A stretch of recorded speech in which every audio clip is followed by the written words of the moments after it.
ಪ್ರಚಲಿತ ಘಟನೆಗಳು ವಿಶ್ವವಾಣಿ ಮತ್ತು ಪ್ರಜಾವಾಣಿ ದಿನಪತ್ರಿಕೆಯಿಂದ 2021ನೇ ಸಾಲಿನ ರಾಜ್ಯ ಚಲನಚಿತ್ರ ಪ್ರಶಸ್ತಿ ಪ್ರಕಟ.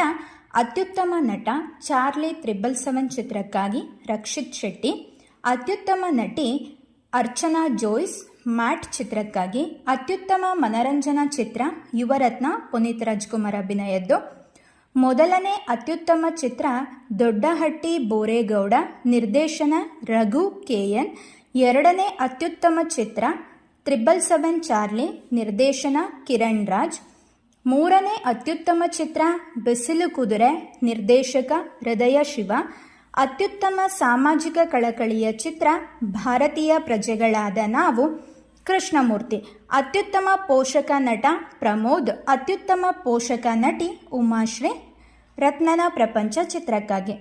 ಮೈಸೂರು ಜಿಲ್ಲಾ ಉಸ್ತುವಾರಿ ಸಚಿವರು ಡಾಕ್ಟರ್ ಎಚ್.ಸಿ. ಮಹದೇವಪ್ಪ, ಮೈಸೂರು ಜಿಲ್ಲಾಧಿಕಾರಿ ಲಕ್ಷ್ಮೀಕಾಂತ ರೆಡ್ಡಿ, ಮೈಸೂರು ನಗರ ಪೊಲೀಸ್ ಆಯುಕ್ತೆ ಸೀಮಾ ಲಾಟ್ಕರ್, ರಷ್ಯಾ ಅಧ್ಯಕ್ಷ ವ್ಲಾಡಿಮಿರ್ ಪುಟಿನ್, ಭಾರತೀಯ ಚುನಾವಣಾ ಆಯೋಗದ ಮುಖ್ಯ ಚುನಾವಣಾ ಆಯುಕ್ತ ಜ್ಞಾನೇಂದ್ರ ಕುಮಾರ್, ನವದೆಹಲಿಯಲ್ಲಿ ನಡೆಯುತ್ತಿರುವ ವಿಶ್ವ ಪ್ಯಾರಾ ಅಥ್ಲೆಟಿಕ್ ಚಾಂಪಿಯನ್ಶಿಪ್ನಲ್ಲಿ ಮಹಿಳೆಯರ 100 ಮೀಟರ್ T12 ದೃಷ್ಟಿದೋಷ ವಿಭಾಗದಲ್ಲಿ ಚಿನ್ನ ಗೆದ್ದ ಭಾರತದ ಸಿಮ್ರಾನ್, ಗ್ರೇಟರ್ ಬೆಂಗಳೂರು ಪ್ರಾಧಿಕಾರದ ಮುಖ್ಯ ಆಯುಕ್ತ ಮಹೇಶ್ವರ ರಾವ್, ಕರ್ನಾಟಕ ಸಾಹಿತ್ಯ ಅಕಾಡೆಮಿ ಅಧ್ಯಕ್ಷ ಎಲ್.ಎನ್. ಮುಕುಂದರಾಜ್, ನಾರ್ವೆಯಲ್ಲಿ ನಡೆಯುತ್ತಿರುವ ವಿಶ್ವ ವೇಟ್ ಲಿಫ್ಟಿಂಗ್ ಚಾಂಪಿಯನ್ಶಿಪ್ನಲ್ಲಿ ಭಾರತದ ಮೀರಾಬಾಯಿ ಚಾನು ಅವರು ಮಹಿಳೆಯರ 48 kg ವಿಭಾಗದಲ್ಲಿ ಬೆಳ್ಳಿ ಪದಕ ಜಯಿಸಿದರು.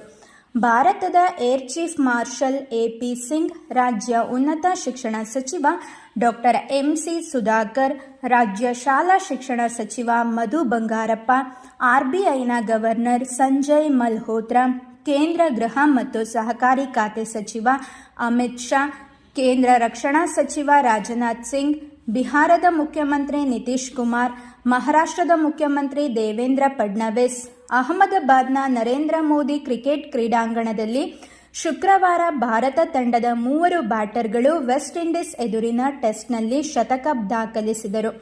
9 ವರ್ಷಗಳ ನಂತರ ಸ್ವದೇಶದಲ್ಲಿ ಶತಕ ದಾಖಲಿಸಿದ ಕೆಎಲ್ ರಾಹುಲ್, ಟೆಸ್ಟ್ ಕ್ರಿಕೆಟ್ನಲ್ಲಿ ಚೊಚ್ಚಲ ಶತಕ ಗಳಿಸಿದ ಧ್ರುವ ಜುರೇಲ್, ಆಲ್ರೌಂಡರ್ ರವೀಂದ್ರ ಜಡೇಜಾ ಅವರಿಂದ ತಮ್ಮ ವೃತ್ತಿ ಜೀವನದ 6ನೇ ಶತಕ. ಬಯೋಕಾನ್ ಮುಖ್ಯಸ್ಥೆ ಕಿರಣ್ ಮಜುಮ್ದಾರ್ ಶಾ, ಕರ್ನಾಟಕದ ರಾಜ್ಯಪಾಲ ತಾವರ್ ಚಂದ್ ಗೆಹ್ಲೋಟ್, ಇಂಡಿಯನ್ ಎಕ್ಸ್‌ಪ್ರೆಸ್ ಪತ್ರಿಕಾ ಸಮೂಹದ ಸಂಪಾದಕೀಯ ಸಲಹೆಗಾರ ಮತ್ತು